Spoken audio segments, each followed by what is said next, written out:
Vamos. Bueno, ante todo, muy buenas noches, profesor, compañeros. A nuestro grupo nos toca la parte de las herramientas para la gestión de la calidad.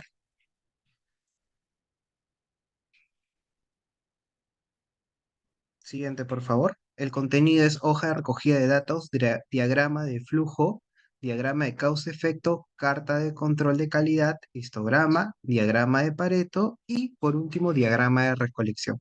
Siguiente, por favor.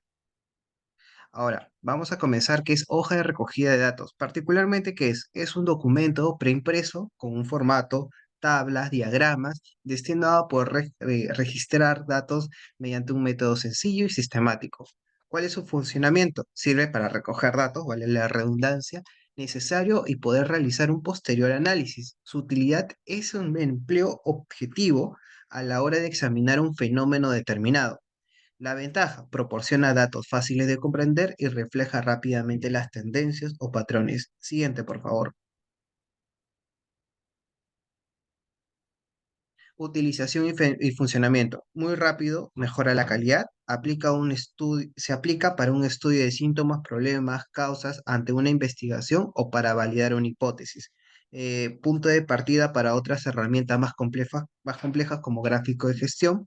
Y los pasos de elaboración es determinar claramente el proceso sujeto a observación. Segundo, diseñar una forma que sea clara y fácil de usar. Tercero, definir el periodo de tiempo durante el cual serán recolectados los datos.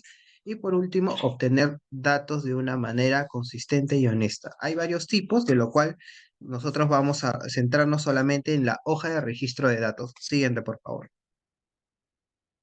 Bueno, claramente acá ya hay un concepto que lo hemos definido. Vamos a pasar directamente con el ejemplo que se puede visualizar y contabilizar los errores que tiene la fabricación de muñecas, de lo cual podemos ver que en el día uno, día 2, día 3 se ve contabilizando los errores y en la parte izquierda podemos ver el defecto, pintura, cabello mal cosido y de lo cual podemos ver de manera clara y sencilla cómo ha sido el error de cada uno mediante cada día, ¿no? Siguiente. Sí, ¿qué tal, profesor? Soy Sergio Alcántara y esta es mi parte del trabajo, el histograma. Bueno, ¿qué es? Es una herramienta que se presenta mediante un gráfico, el cual nos ayuda a representar la distribución de frecuencias de algunos puntos de una variable. Su funcionamiento sirve para la recopilación de datos de esta misma variable de la cual vamos a hablar y mostrar algunas frecuencias de estos mismos, de cómo es que va funcionando. La utilidad se utiliza para clasificar en datos, para clasificar datos en grupos de rango, con lo cual veremos la volatilidad de estos mismos, de la misma variable, el cual se está estudiando. También se usa para tomar decisiones de la alta gerencia o en estudios de mercado, en base a esta variable que se estudia. Las ventajas. Ayuda a recopilar datos importantes que nos muestran toda esta recopilación en un solo gráfico de la muestra tomada de la misma variable. Y esto con el fin de estudiar mejor esta misma o distintas que puedan afectar a lo que estamos estudiando acerca de esto. Siguiente. Bueno, algunos ejemplos de histogramas tenemos como el primero, en base a frecuencias e intervalos, en donde podemos ver qué tan volátil es la variable que estamos estudiando, qué tanto va mejorando durante el tiempo y la continuidad de esta misma variable, y que nos ayuda a recopilar más que todo información y poder mostrarlo en un solo gráfico. Como segundo ejemplo, tenemos el histograma de visitas médicas por mes, que aquí sí se puede apreciar mejor los intervalos de la cantidad y la frecuencia de los consultorios a los cuales se dieron estas visitas médicas.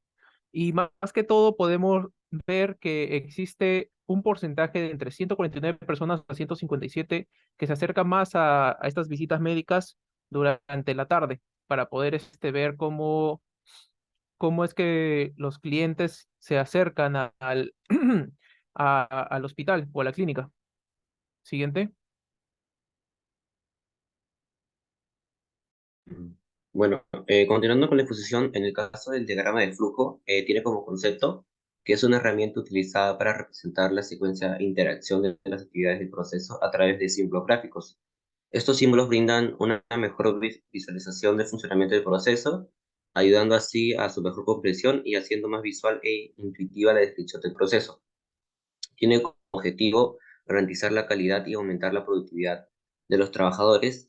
Esto sucede porque la documentación del flujo de actividades permite realizar mejoras y aclarar mejor el flujo de trabajo. Siguiente, por favor.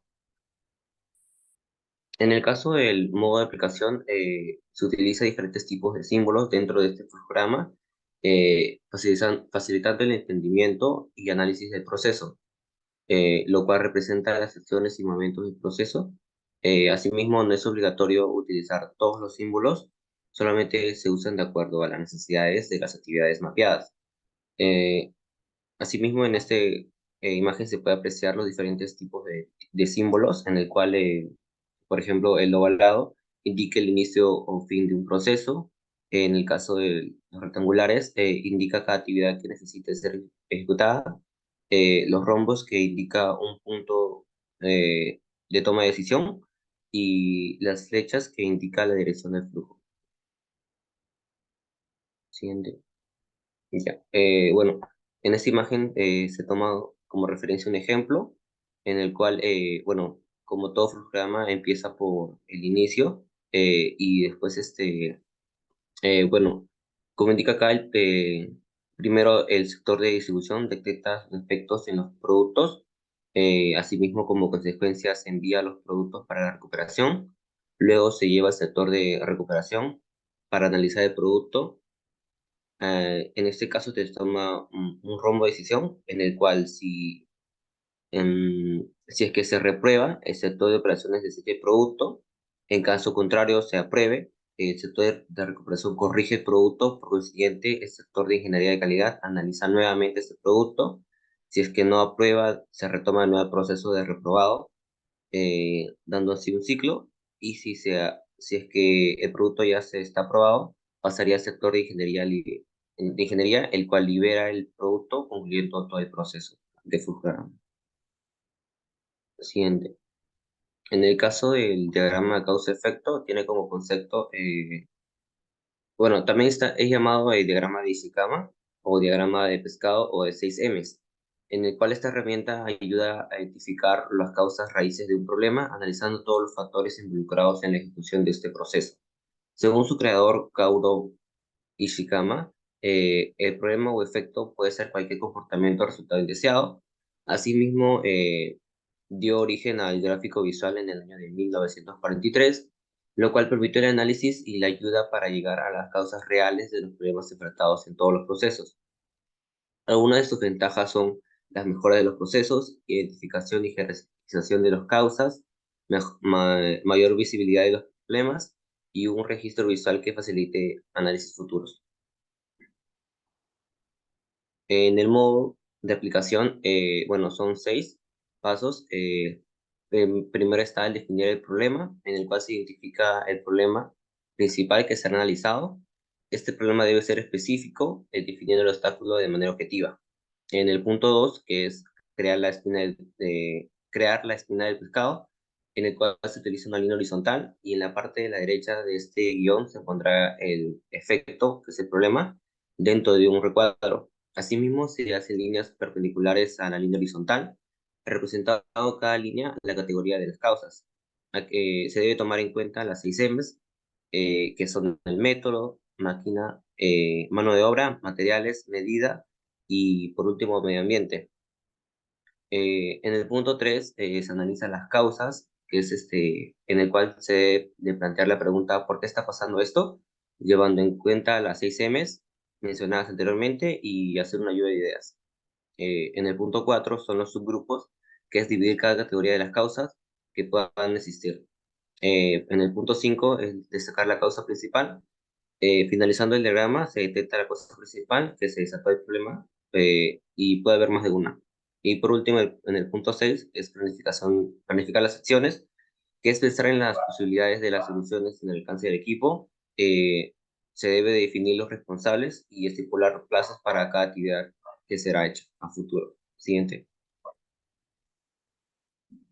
Y bueno, aquí se puede mostrar el ejemplo de Ishikawa, en el cual se puede observar cuáles son las causas por las cuales las ventas están estancadas, utilizando las 6 M's para detectar y tener mejor calidad de las fallas originales del problema principal.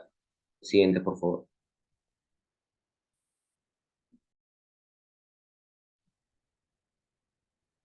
En cuanto al control de calidad, es un gráfico en el cual se va a representar los valores de algún tipo de medición realizada durante el funcionamiento de un proceso continuo y ello va a servir para controlar dicho proceso. Cabe mencionar que es importante porque ello es una herramienta utilizada en el control de calidad de procesos. Sí. En cuanto al en cuanto al modo de aplicación, se puede observar el paso uno, determinar cuál es el proceso a trabajar y cuál es la característica de calidad que se va a medir.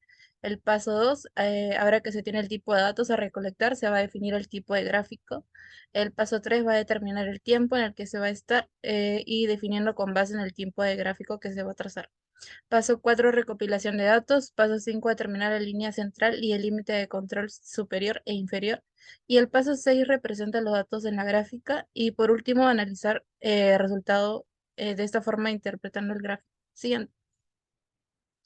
Se puede observar aquí el ejemplo de un porcentaje de errores por lote. Se puede mostrar la primera línea que muestra el límite de control superior, seguidamente en el medio la línea central y por último el límite de control inferior. Siguiente.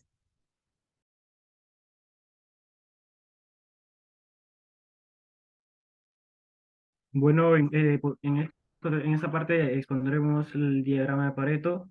Como concepto, se puede decir que el diagrama de Pareto es una herramienta gráfica que nos permite organizar los datos de forma de que estos queden de manera en orden descendente, de que se ordenen de izquierda hacia derecha y que estos se separen a través de barras.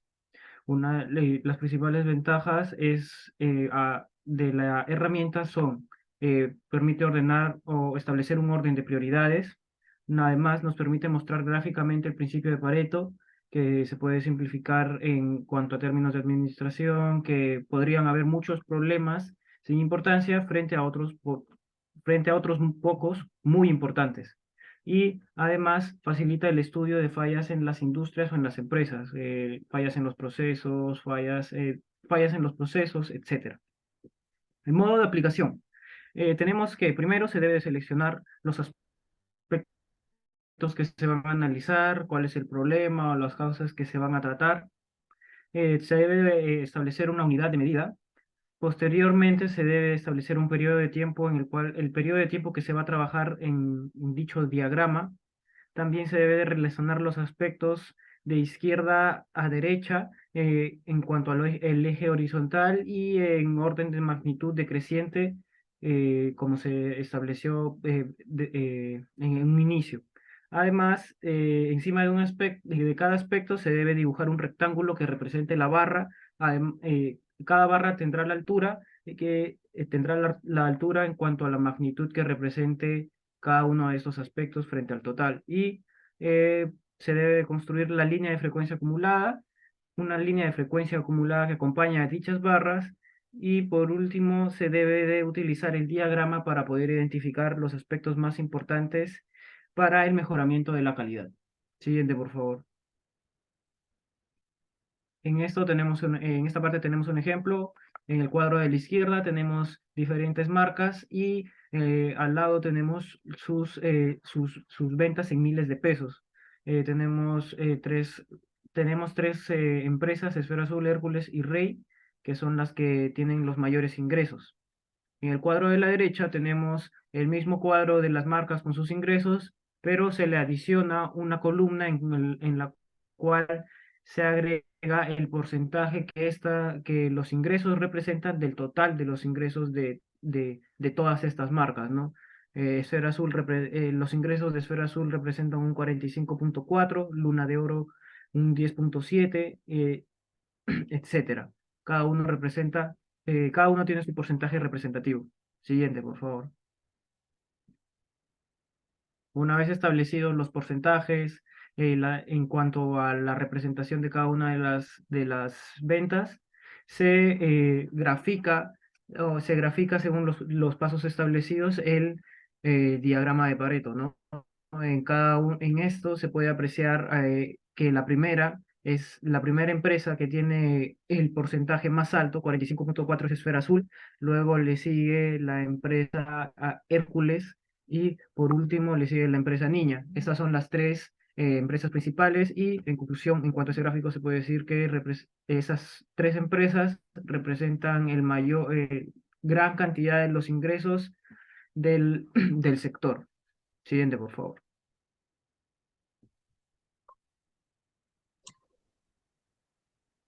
Respecto a la última herramienta a presentar, en este caso es el diagrama de correlación, la cual permite determinar si existe una relación entre dos variables y generalmente es de causa y efecto. Por lo tanto, se va a analizar un problema y su posible causa. Se debe tener en cuenta que a esta relación entre ambas variables se le denomina correlación y en este caso existen tres tipos de ellas. En ellas se tiene la correlación positiva, que es cuando se da una relación proporcional entre ambas variables, es decir, suponiendo que la variable independiente aumente, la otra también aumentará en igual medida. También se tiene la correlación negativa, que se produce cuando el comportamiento de una variable es diferente a la otra. Por ejemplo, mientras una variable va a aumentar, la otra va a disminuir. Y en tanto a la correlación nula, tal como se aprecia en el gráfico, pues se ve que los datos tienen una dispersión y por tanto se determina que no existe relación entre las variables. En cuanto al modo de aplicación, ellos se traducen en cuatro pasos. El primero es identificar la situación y las variables, recolectar los datos de las variables, representar gráficamente los datos y por último analizar los datos. Estos pasos quedan más claramente definidos en el ejemplo, que es diagrama de correlación para determinar la calidad de impresión. Aquí el objetivo es analizar un problema de calidad y su posible causa, tal como se aprecia en el paso 1, que es identificar la situación y las variables. En este caso se desea conocer la relación entre la cantidad de tinta que tiene una máquina impresora y el número de errores de impresión. Por tanto, se determinó que la variable independiente es la cantidad de tinta en litros y la variable dependiente es el número de errores de impresión. El paso 2 es la recolección de datos de ambas variables, tal como se observa en la imagen. Se tiene la recolección de datos de la variable independiente, que es de la cantidad de tinta en litros, y de la variable dependiente, que es el número de errores. Seguidamente se selecciona pues, en Excel ambas columnas y se inserta el gráfico de diagramación y se obtiene, ¿no?, lo que se ve en el paso 3. Y por último, podemos determinar que existe una correlación lineal positiva entre la cantidad de tinta de la máquina y el número de errores en la impresión. Por lo tanto, a medida que se incremente la cantidad de tinta, van a aumentar los errores. Y bueno, eso sería todo. Aquí se aprecian nuestras referencias bibliográficas y eso es todo. Muchas gracias.